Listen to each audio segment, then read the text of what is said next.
Okay, excellent. All right, so when we think about PatientGenie and maybe a little bit of background here is looking at consumers and how they interact with the healthcare system. So prior to starting PatientGenie, my co-founders and I had founded a telehealth company that we sold to a much larger telehealth company. And one of the continuing messages that we got as part of that conversation and those conversations with those executive teams was, hey, we've built all this energy, we've built these front doors, we've built these applications, but the one area where we still struggle is where consumers are out searching for healthcare and able to expose and find our front doors or our connecting points. The understanding being there that those organizations have spent a lot of time and resource in building those front door applications and really struggle with capturing those consumers at the point of search. And so as we look at PatientGenie and what we've built there, what we did is really kind of iterate around a couple of different modalities of delivery, whether that be, do we deliver via app, do we deliver via an extension, and where we ultimately ended up was a concept around rebuilding the entire search experience relative to healthcare. So what we did is we built a search engine that's specific for healthcare and made it completely private, completely secure. So we'll dig a little bit deeper into that here shortly. Ultimately, we all understand the problem. We all understand what it's like to interact with the healthcare system today. And say you move to a new region of the country or down the street and you need to find a new provider. Let's say your provider's retiring and you need to find a new provider. The typical modality for that is you'll go to Google, you'll search, you'll ask friends in your Facebook groups, you'll ask neighbors about who the best provider is. You'll get a bunch of recommendations. You'll go do a bunch of research, determine if they're in your network or not in your network. Are they available to schedule me? Do I have to call to schedule? Can I do online scheduling, etc.? This is a clunky user experience, clunky consumer experience, and not used to what we're used to in relatively other markets. So what we've looked at doing is saying, hey, we've got this problem where it's extremely difficult not only to find the right provider, but to match with the provider, to find the right content in real time that's relevant to me or the condition that I might be facing. So what we've done with PatientGenie is build an AI-driven healthcare navigation solution that helps those consumers navigate through the complexities of provider search. So ultimately taking a qualified patient to the provider's front door, utilizing our patented algorithms and methods. So how that works and why that works and why that's important is because we know that about 77% of all online health inquiries start at a search engine. So when we look at individuals or consumers looking for healthcare for a new diagnosis, looking for information around a new diagnosis, maybe they just don't feel good and they want to understand what's going on. Maybe they want to find a new doctor. Maybe they get diagnosed with something and they're looking for a specialist. Maybe they're looking for a second opinion. People go to search to find that information. The second bullet there is around, slide jump there. The second bullet there is around understanding that people and the general populace really only has about a 12% literacy rate relative to navigating the healthcare system. I'm in healthcare. I've been in healthcare for 25 years.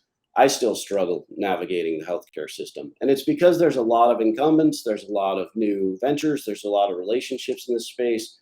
And most organizations have numerous vendors that serve different purposes inside of either the health system or the health plan in engaging their patients, engaging their members, engaging their consumers. One of the things that we know is that only about 2% of appointments are scheduled online. This was a pre-pandemic number in transparency. So we anticipate that that number's probably grown since the pandemic. But what's more important is that 68% of patients say they're more likely to choose their medical provider decision based on the ability to offer appointments online, to schedule appointments online, to manage those appointments online, that they'll shift their entire buying decision based around that one simple kind of process as part of the workflow. The other big piece that's of open concern to us right now is the projected physician shortfall in 2033 or by 2033. We already feel the pressure of the shortfall.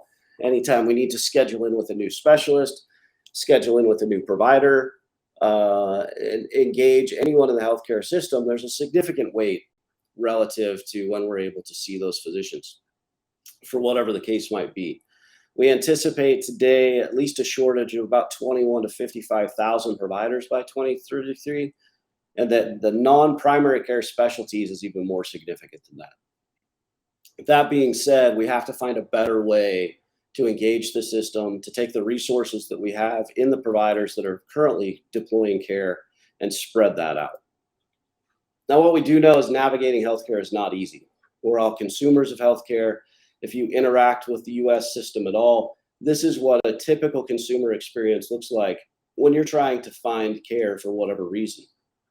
Whether that be, I need to search my health insurance company to find out if I have coverage. I need to find content about a condition that I might be facing. Maybe I want to do online scheduling. Maybe I want to do telehealth and that virtual connection. Maybe I got diagnosed with something or I need a procedure and I want to find out the price transparency about that to ensure that I'm getting the best quality deal. Maybe I want to have Uber Health or Lyft Health to transport me to my different appointments, or maybe transport an aging parent to those appointments. I interact with 3 or 4 different health systems for a variety of different health reasons. And as a result, I end up managing myself in 4 or 5 different patient portals that aren't connected. There's no consistency between those portals. So every time I go into each individual portal, I have to update and share my same information that I've already input into the other systems.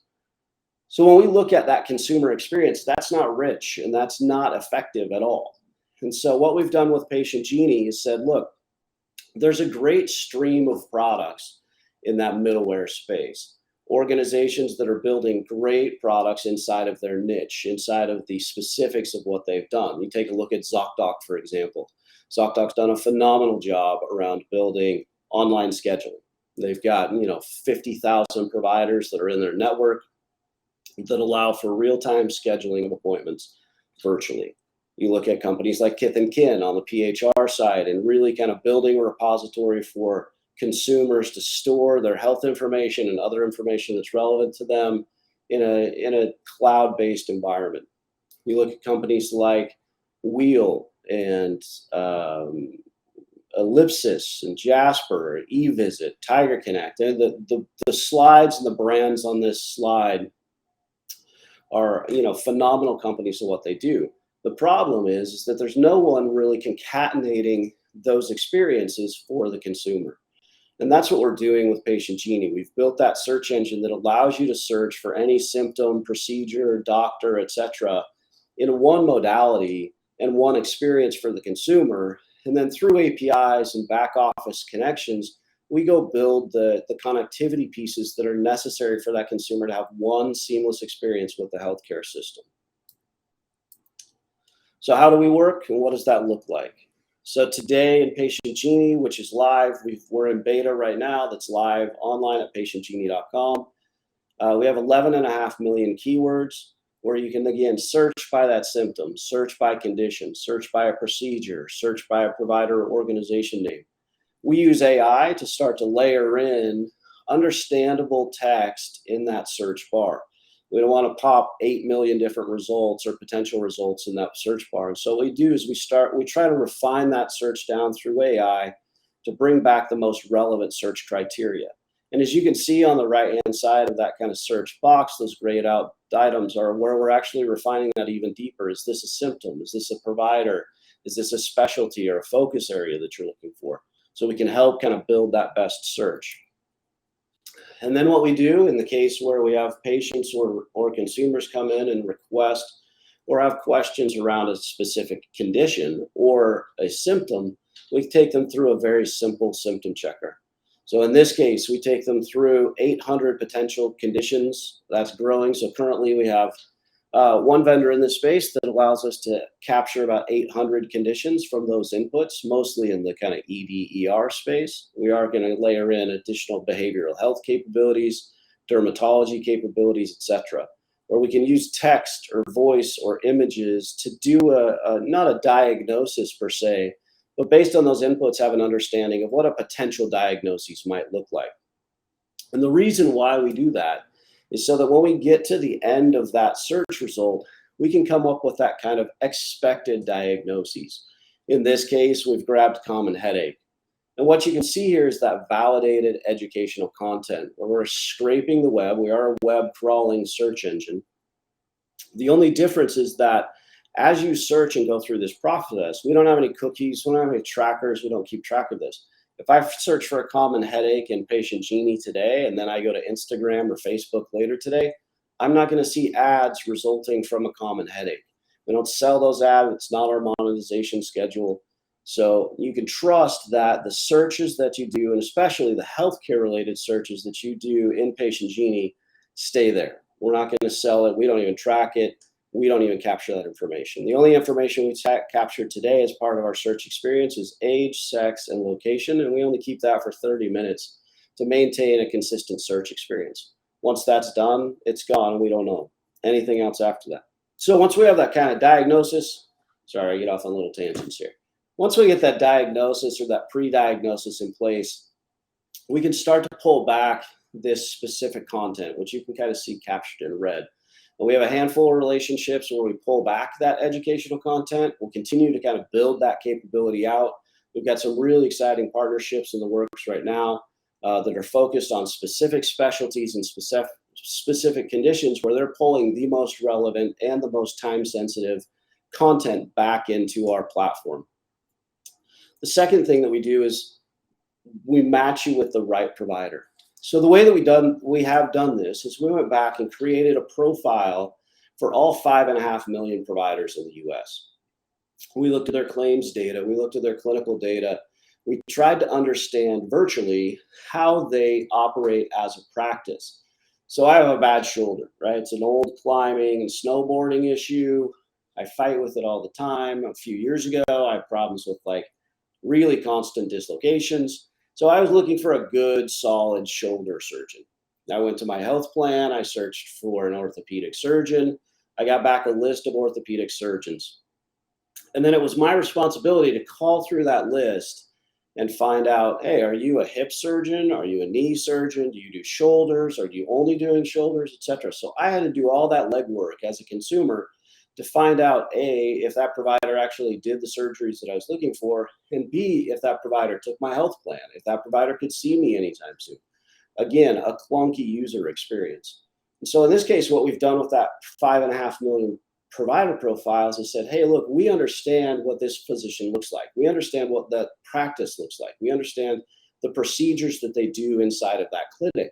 And then we can take that information and we can map that or match that back to a consumer that's looking for a specific condition or has come through with a certain kind of pre-diagnoses. And then we can display this list of providers that match or best match that consumer in that search. So we have 4 patents that protect this kind of algorithmic approach to how we match providers with patients on those inputs in preparation for a visit.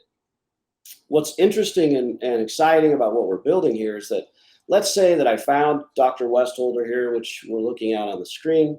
I've contacted his office. I can see here that these boxes underneath his name, those grayed out boxes, I don't have the capability, at least today in the platform, to schedule or to do a telehealth visit or a secure message or maybe Uber if I want to Uber to his office. So in that case, I may say, hey, I really want to do online scheduling. So in PatientGenie, I would click that Find Similar Providers button there in the purple underneath that profile.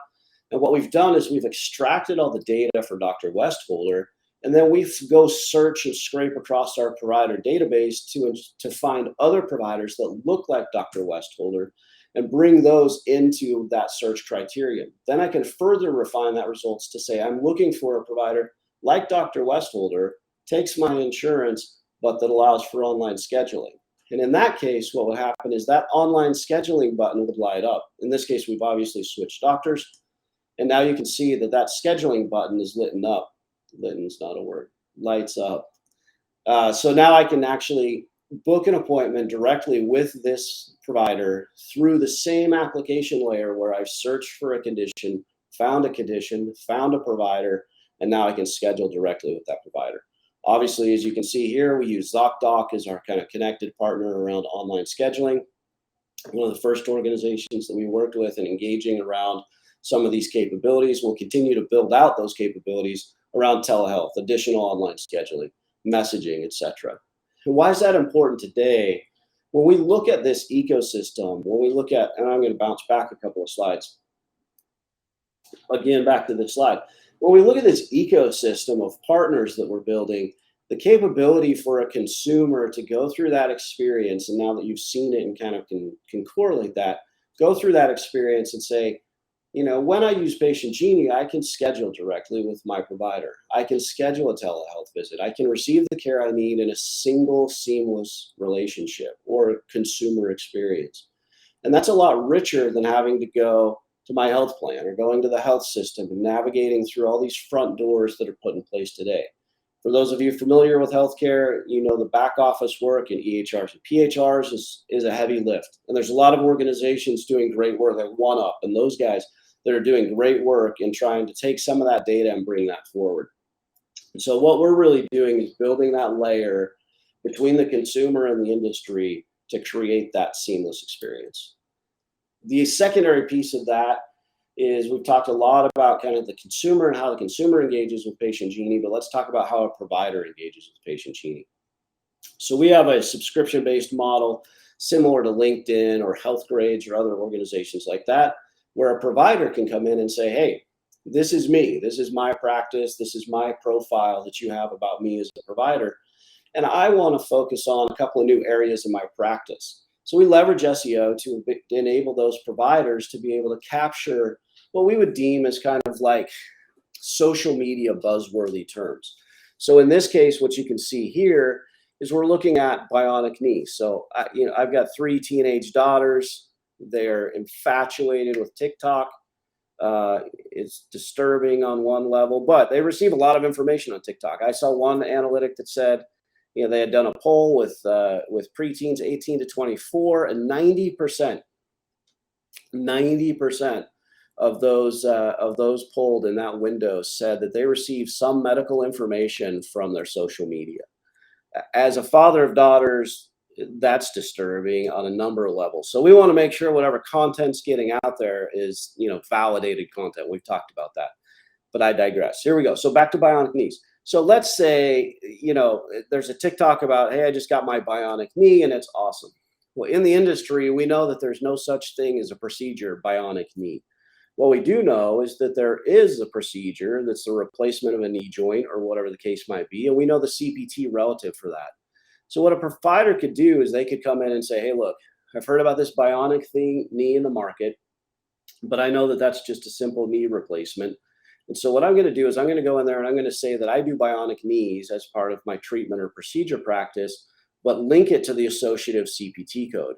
By linking it to the associative CPT code, we then, through our algorithms, can go back and extrapolate out of the data that, yes, you're right, this provider actually does bionic knees, or by definition, by true definition, a 2747. And as a result, they're going to drive higher on our search criteria, both with us and with traditional search engines like Google or Bing, because we're capturing that and we're indexing and profiling all that information. So when we look at SEO for providers, here's a great example of how they can really kind of move their business or their clinic or their practice to the next level and capitalize on a lot of those kind of what I would deem as kind of social media buzz terms by still leveraging kind of the capabilities inside of their practice. As you can see kind of grayed in the back screen there, some additional details about what a provider can add.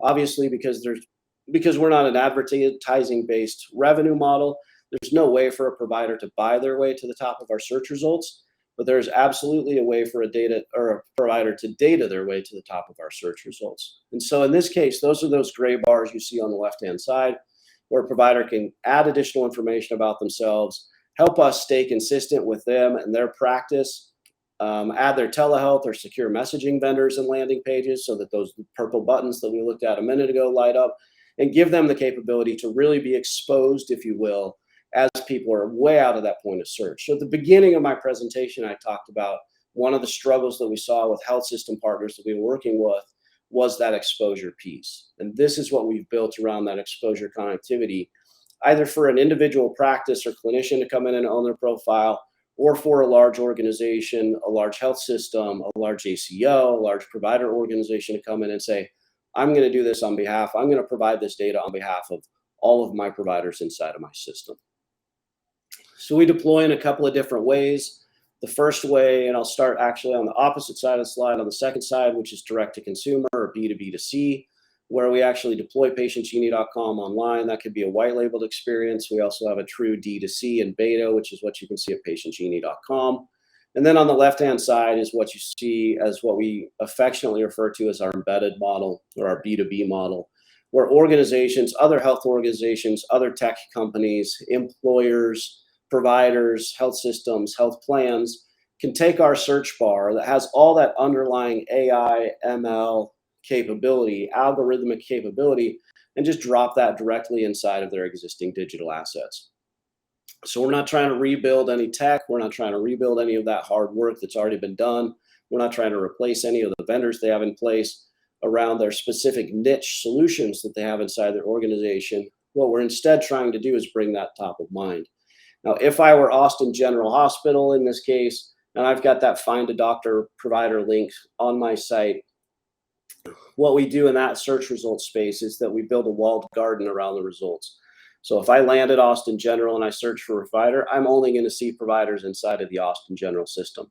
If I'm at a health plan, for example, and I hit that search bar, I'm only going to see providers that are contracted underneath that health plan, as opposed to the right side in direct to consumer, where you're going to see everything until you establish those filters as a consumer down to the next level. So when we look across the ecosystem, horizontally across the ecosystem of delivery mechanisms and healthcare organizations that are working with consumers, working with members, these are the kind of value statements that we start to look at relative to those specific organizations. So if I'm a provider, obviously the ability to claim and manage my profile, the ability to create and deploy a seamless experience for my consumers and my patients. And then really kind of having all that real-time data in one place being utilized for the growth of my practice. If I'm a health system, it's around digital care navigation. We've all seen the scores for health systems and their scores around consumer efficiency and consumer capability, usability, et cetera. And that's a struggle point for a lot of those large organizations. Access to care, being able to build new networks, so to bring in a referral tool or to find new providers for those health systems, et cetera. And then obviously health systems spend a lot of money on branding and really to kind of help strengthen and grow that brand is a key piece for what we're doing with PatientGenie relative to health systems. On the employer and plan side, again, care navigation is key, being able to find providers faster in a more efficient way, and then obviously providing access to care and brand as well. And that's the end of the deck. So I want to open it up for question and answer.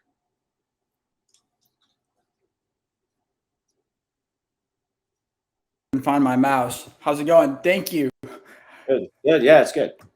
So we have a few questions. Well, it looks like two questions. So the first one being in regards to some of the things that you spoke about, are these challenges to access healthcare mostly based in the U.S.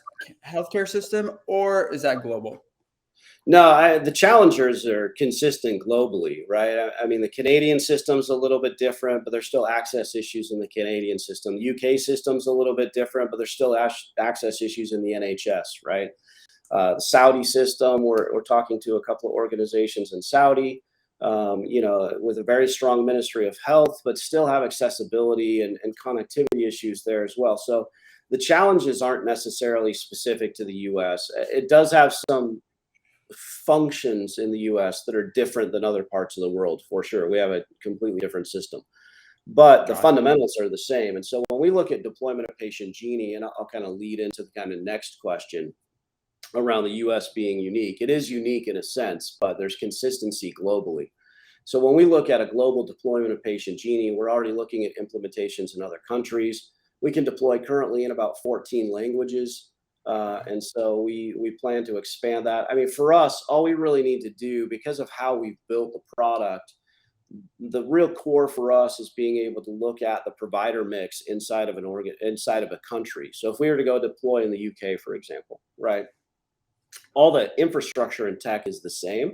We just need to go work with NHS to bring back that provider data so that we can start to build those provider profiles. And once we have those provider profiles built, then our matching algorithm can pick up and go. So for us, that's the roadblock, if you will, when we look at global development, is really kind of understanding the provider dynamic and the provider mix, and then going forward. Fortunately, I-10 and most of the coding is somewhat kind of similar across the globe.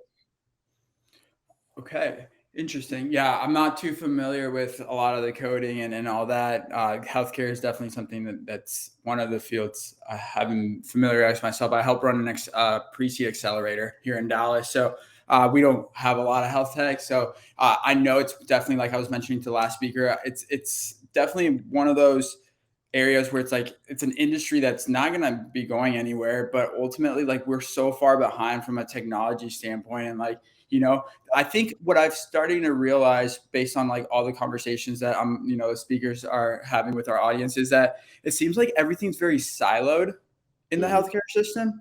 And, we need more of like those softwares or things that are bringing things together. Right. Cause, like the previous speaker was mentioning, the usability for me, like I use so many different softwares. I wish there's one that can do like most of them, because I have to log in and out. It's just such a pain in the butt, So there's another part to this question. He said, Akash said, if so, how is the U.S. healthcare system unique in creating such challenges which other developed countries do not have?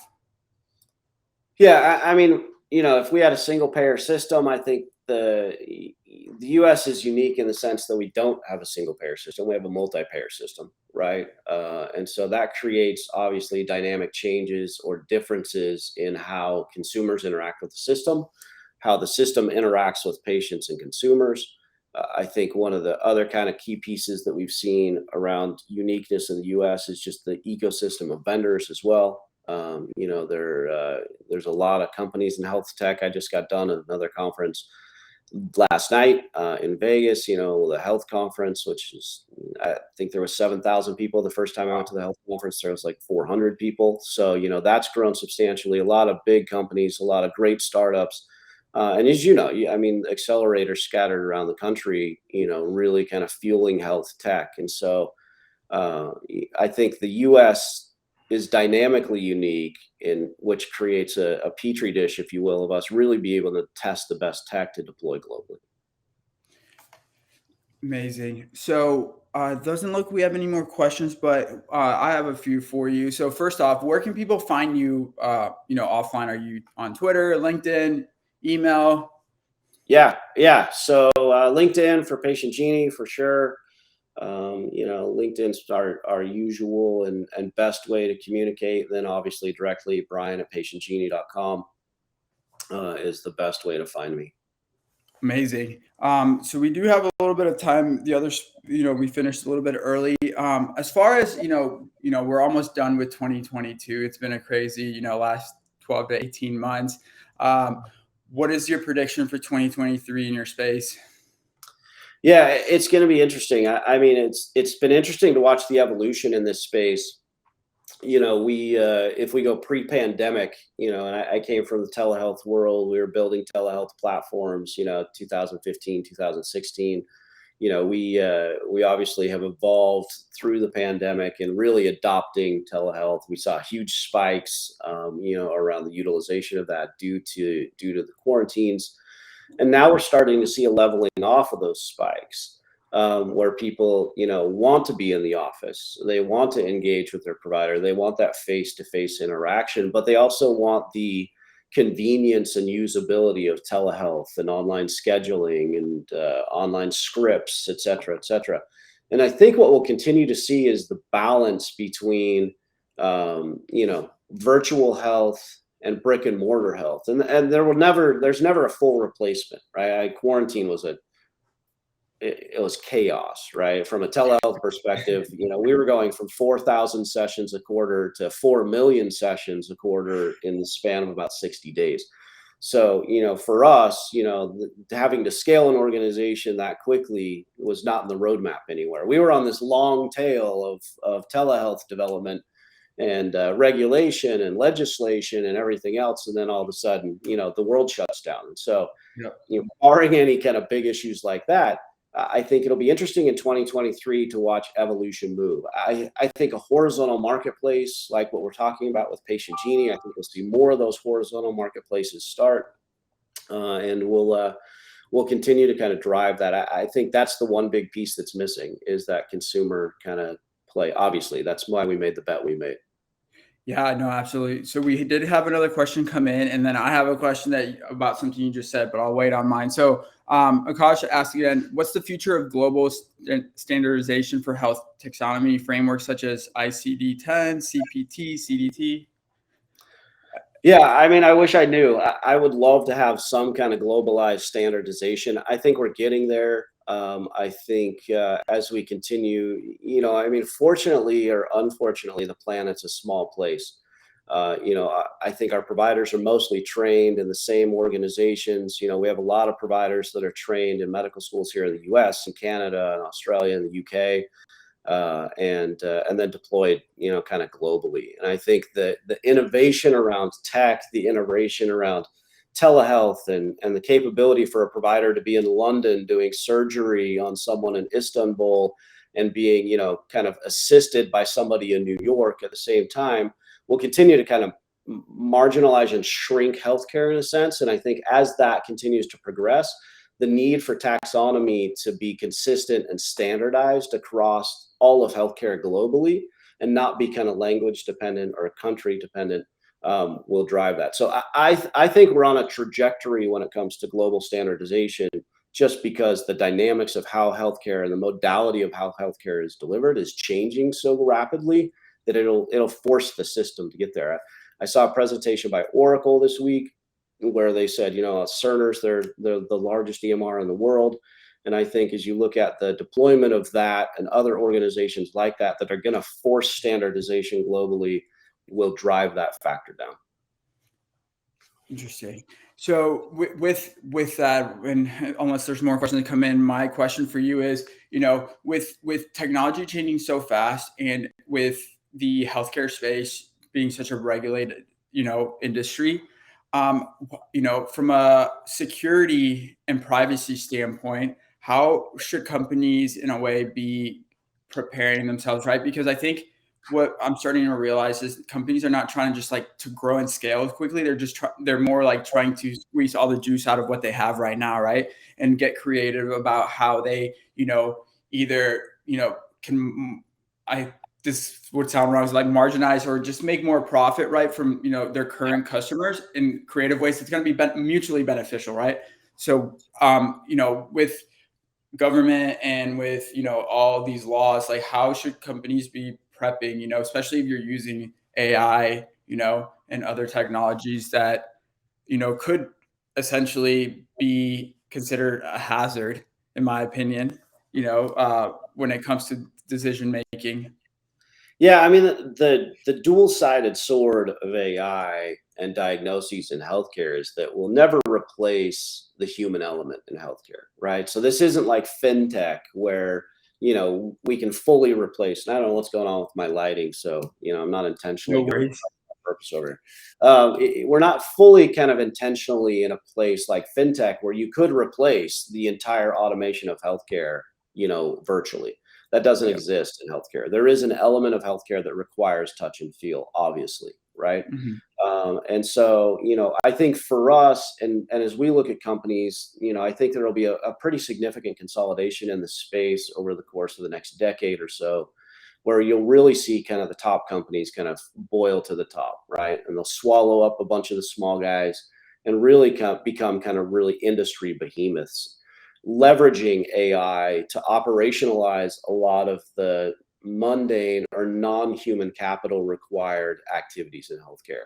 Healthcare is still 40% inefficient if you look at the statistics. And so there is a lot of white space when we talk about inefficiency in healthcare, just operationally, right? You could remove 40% of the cost of healthcare operationally with AI. And so there's still a lot of white space there that doesn't have anything to do with delivery and has everything to do with administration. Interesting. That's quite a number. for an industry that gets billions and billions of dollars poured into it. So, Trillions. well, thank you so much for your time, Brian. It's been a pleasure speaking with you, and thank you for the awesome presentation. Any last parting words before we let you go? Nah, go use PatientGenie. We're in beta. Give us some feedback. We'd love it. Awesome. So everyone check out PatientGenie. Thank you, Brian. Hope you have a great day.